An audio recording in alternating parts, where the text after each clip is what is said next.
A paz do Senhor para os irmãos. Amado, eu vou deixar um salmo aqui, o Salmo 11, que eu acho que eu já deixei esse Salmo 11 há tempos atrás, mas pela a forma em que vivemos nos dias de hoje, eu vou deixar esse Salmo 11 aqui para um reforço espiritual por aquele que necessita de um socorro de Deus.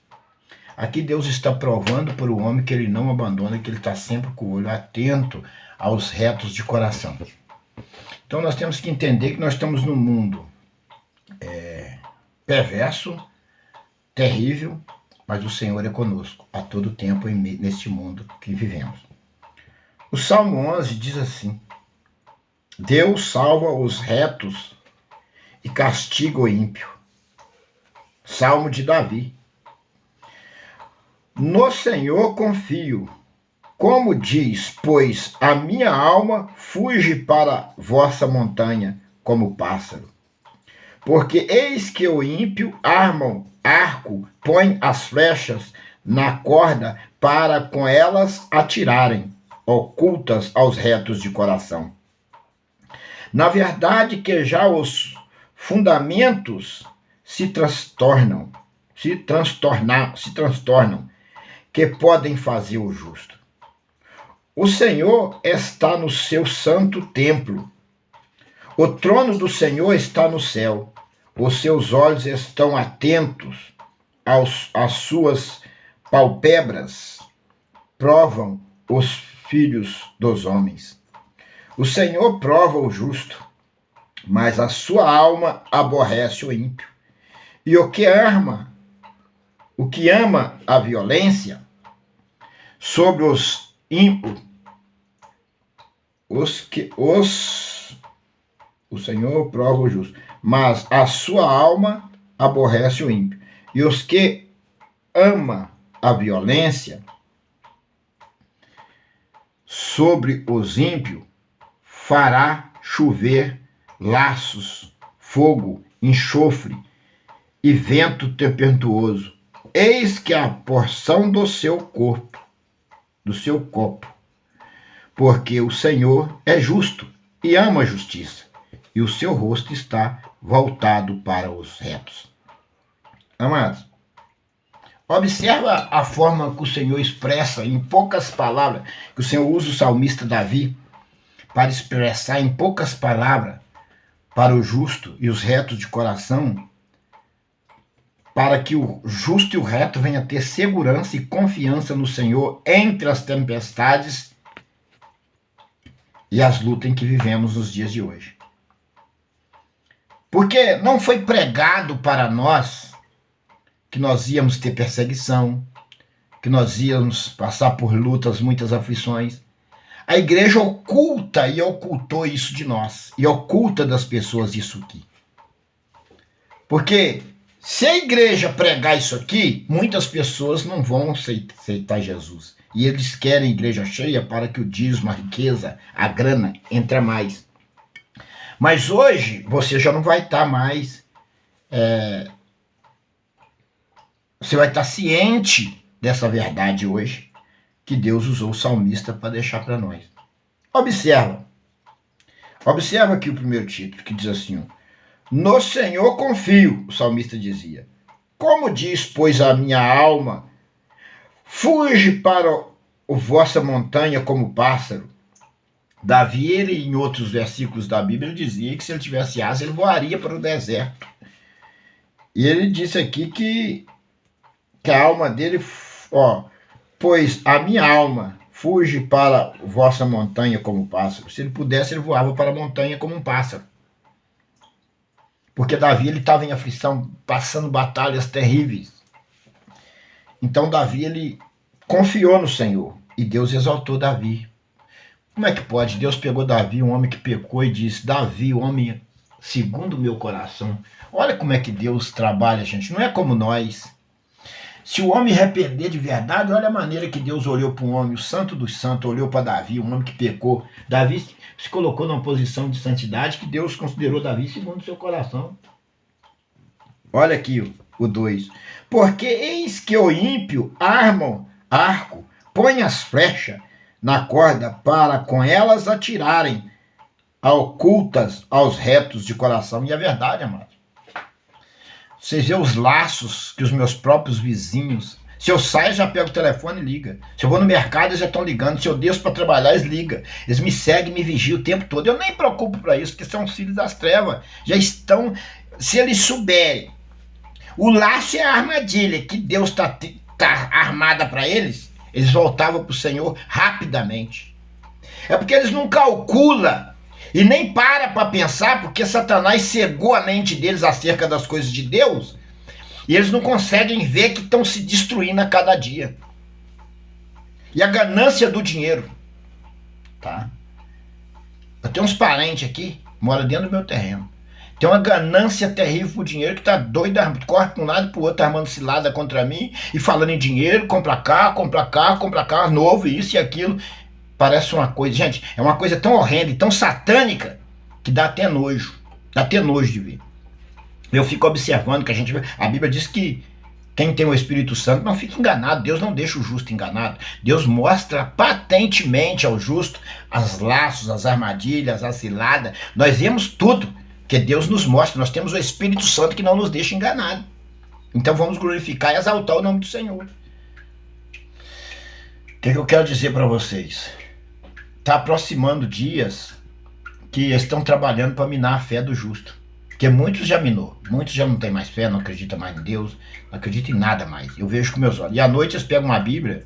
Gente, a coisa mais horrenda, a coisa mais absurda, é que eles estão fazendo uns rituais macabros dentro dos templos falando que é culto. Agora deu para vestir umas roupas igual de padre. Só a misericórdia de Deus. Meu Deus, tá uma coisa horrenda por aí, em todos os cantos da terra. Já não é mais aquele evangelho que a gente conheceu. Eu, por exemplo, quando eu aceitei Jesus como Salvador, nós cantávamos hino da harpa dentro dos cultos, e o pastor me ensinava. Eu não sabia, não conhecia, eu tinha uma forma de falar, porque eu vim do catolicismo, e eu falava umas coisas.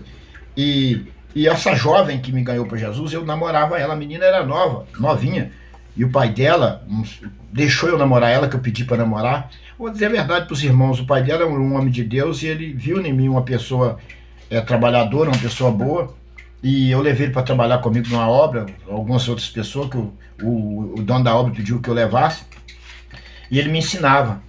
E eu falava umas coisas, eu falava, Jurandir, agora você é cristão, você não pode falar isso não. E ele vinha me ensinando dentro da Bíblia, o pai da minha namorada. Eu namorava a menina tinha 13 anos de idade. Comecei a namorar ela em casa, ela tinha 13 anos, a moça. Olha para vocês verem. E ele deixou eu namorar. E eu namorava, eu ia para casa dele no final de semana, ia para a igreja com eles no domingo. Uma pessoa excelente, um grande homem de Deus. Esse homem, esse pastor já morreu. Mas era um grande homem de Deus. E eu louvo a Deus por ele ter deixado, por essa moça ter me levado para a casa do Senhor. Por quê? Hoje eu vejo, naquela época nós cantávamos ainda harpa. E era um culto tão diferente. Usava as roupas normais, saia, as mulheres vestido, o homem calça. Eu usava calça social, que meu pai me ensinou desde criança a usar uma calça social. Desde criança, eu fui criado assim na roça. E hoje eu vejo que mudou tudo. Hoje as coisas estão horrendas, tá de assustar. Meu Deus, tenha misericórdia. São coisas assustadoras.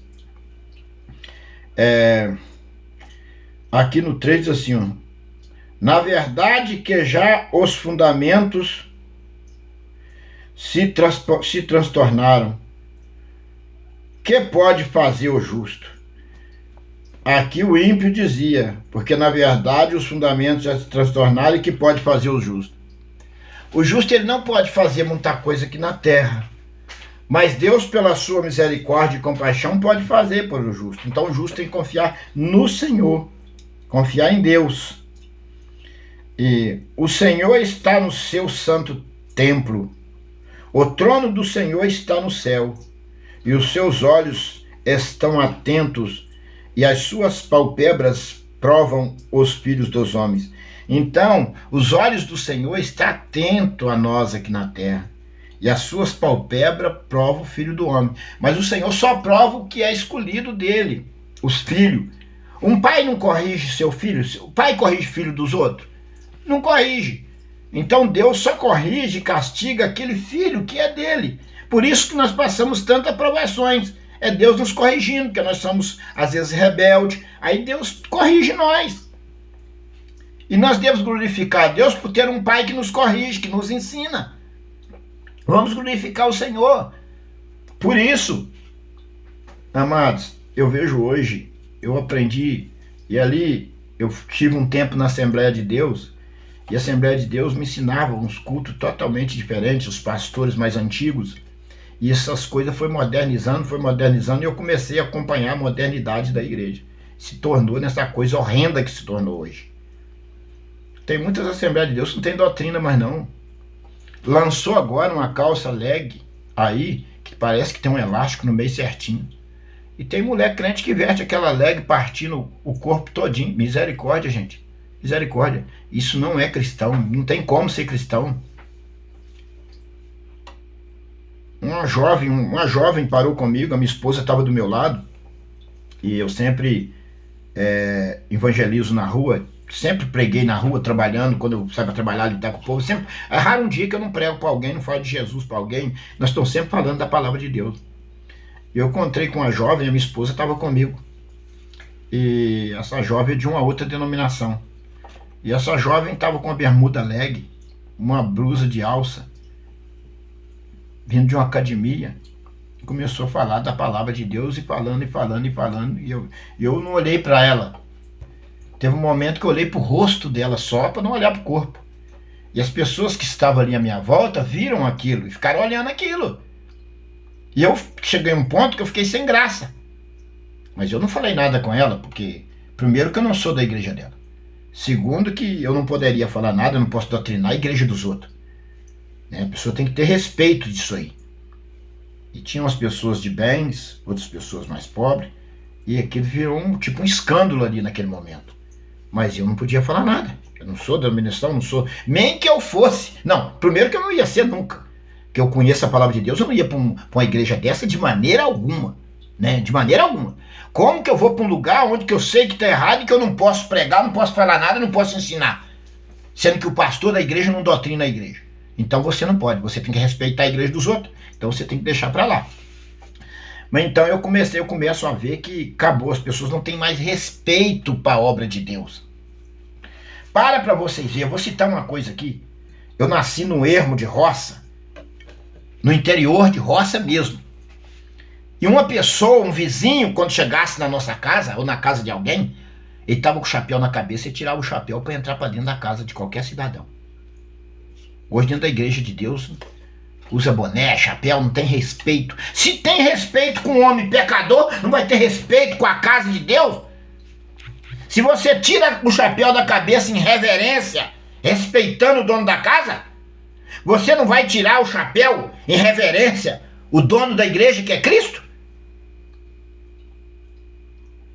Hoje acabou-se o respeito com a obra de Deus. Não tem mais respeito com nada. Agora, se eu estou errado, eu vou morrer errado até o fim do mundo. Vou morrer até Jesus voltar. Nesse pensamento de respeitar a casa do Senhor, respeitar a palavra de Deus. Nós vínhamos de um trabalho numa cidadezinha, viajando. No final da cidade as pessoas botaram uma corda e estava um povo evangelizando, dando folheto, panfleto. Eu estava de boné dentro do carro. Eu tirei o chapéu, tirei o boné da cabeça, falei, poxa, vai dar folheto para nós, está pregando a palavra de Deus, tem que ter respeito. E eu percebi que o moço gostou daquilo, ele viu que é um respeito que a gente tem. A palavra, seja quem for, vem com a palavra de Deus, eu tiro o chapéu, seja fariseu, não seja, eu estou de boné, eu tiro o boné, que vai falar de Jesus em respeito, em reverência.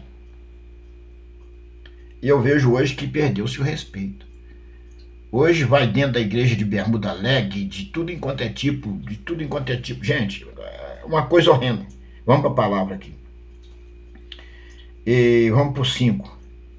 E o Senhor prova o justo, mas a sua alma aborrece o ímpio. E o que ama a violência, Então, o Senhor aborrece, o Senhor prova o justo. O Senhor prova o justo. Então, muitas das vezes, nós estamos passando por muitas aflições, lutas, dificuldades. Ora, jejuma, seja forte, continua a caminhada, Senhor. me ajuda, dá um alívio. O Senhor está te provando. O Senhor está provando você, porque o Senhor precisa de você. Uma pessoa passiva, amorosa, não nervosa. Porque lá na Nova Jerusalém não pode entrar mais o maligno. Não pode entrar o maligno lá. Pessoas... Lá não vai entrar falso profeta. Lá não vai entrar mentiroso. Lá não vai entrar... Vai entrar o verdadeiro, o justo. Não pode mentir. Não pode mentir em momento nenhum, em coisa alguma. Não pode mentir. Dói o que doer, fala a verdade. Pode ser o que for, fala a verdade. Ainda que você vai perder o emprego, fala a verdade. A mentira vai te levar ao inferno. Foge. Se você viu alguma coisa e você não pode, não quer ser testemunha daquilo, não quer falar nada, fala, olha, eu não vou entrar nesse assunto.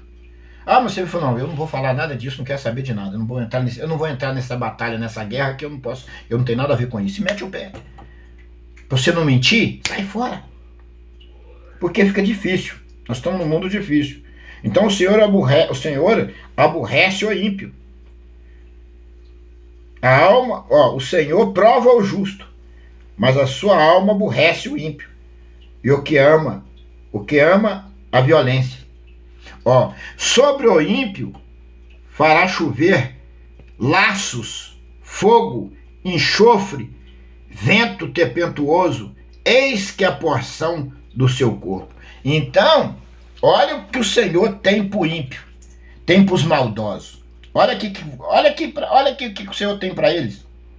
Sobre o ímpio fará chover laços, fogo, enxofre, vento tempestuoso, eis que a porção do seu corpo. Do seu copo. Olha para vocês aí. Olha e observa. E aqui no 7 diz assim, porque o Senhor é justo e ama a justiça. O seu rosto está voltado para os retos. Então o Senhor está sempre voltado para os retos de coração, para os justos, para os que fazem o bem, para os que andam na verdade. O Senhor está voltado. Creia nisso. O Senhor está voltado para aquele que ama a justiça e reto de coração. O Senhor não está voltado para esse povo mau, não. A recompensa deles está na mão de Deus, só que tem que esperar com paciência, que no tempo de Deus ele fará justiça. Ele destruirá, ele desarraigará da terra totalmente os maldosos, os falsos profetas, esses que armam laço, cilada para o ímpio, faz o justo sofrer, para o justo, faz o justo sofrer, faz o justo chorar, mas o laço que tem para eles é fogo, enxofre e vento tempestuoso. Olha o que tem para eles. Sobre o ímpio, fará chover laços, enxofre, vento tempestuoso. É a porção do seu copo. Então, amados, leia a Bíblia, busque conhecimento de Deus, fortaleça no Senhor, jejum. Às vezes, em algum momento, você quer jejuar, mas você não pode jejuar, às vezes você está doente, alguma coisa assim, que nem sempre, tem hora que não tem como você jejuar, mas ora, Deus conhece todas as coisas, ora. Orar a Deus não é você ficar 2, 3 horas, repetindo palavra, não. Você para falar 2 palavras, 3 palavras com o Senhor de coração. Você não sabe orar? Chega, Senhor, eis-me aqui na tua presença, perdoa os meus pecados. Senhor, me guarda, me livra. Fala do seu jeito e Deus vai te entender.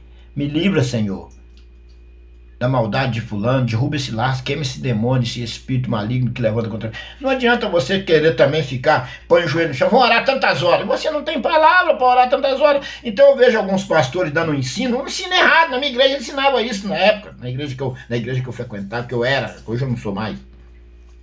Vamos orar tantas horas de joelho. Não, nem todo mundo tem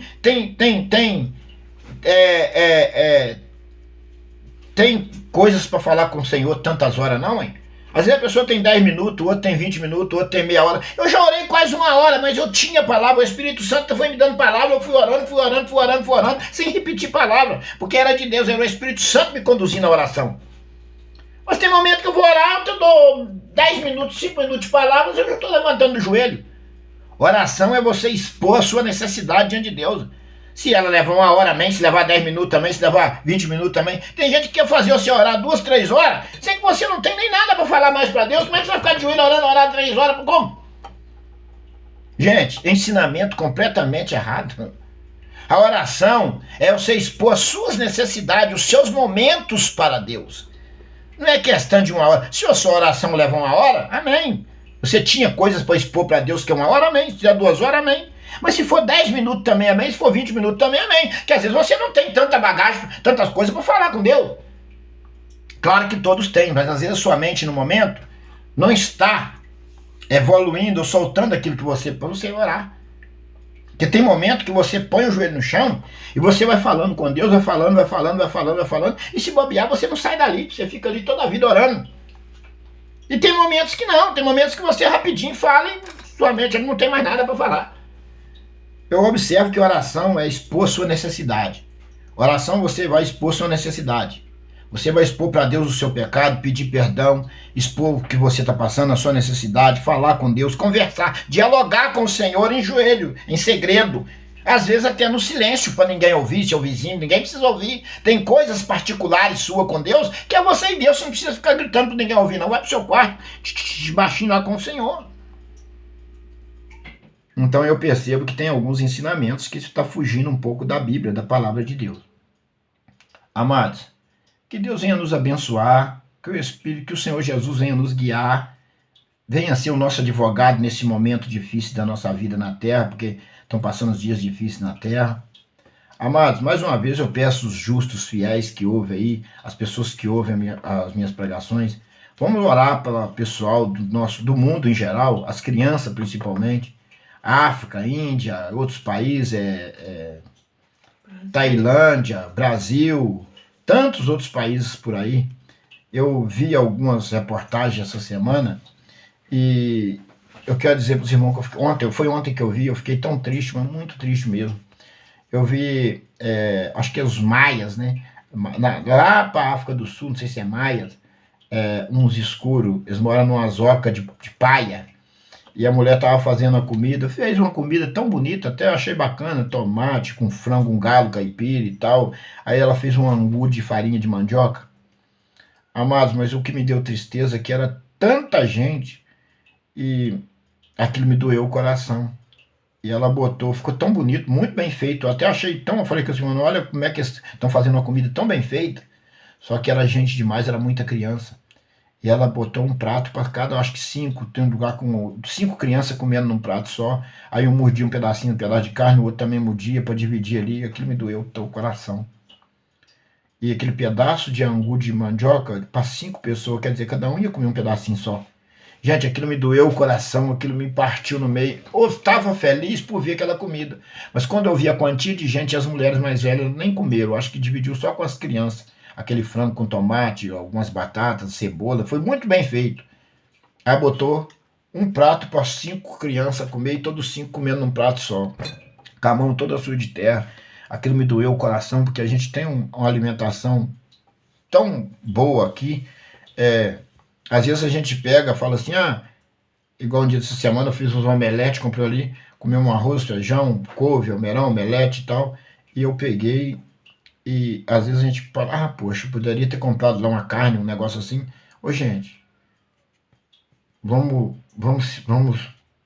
parar, vamos pensar.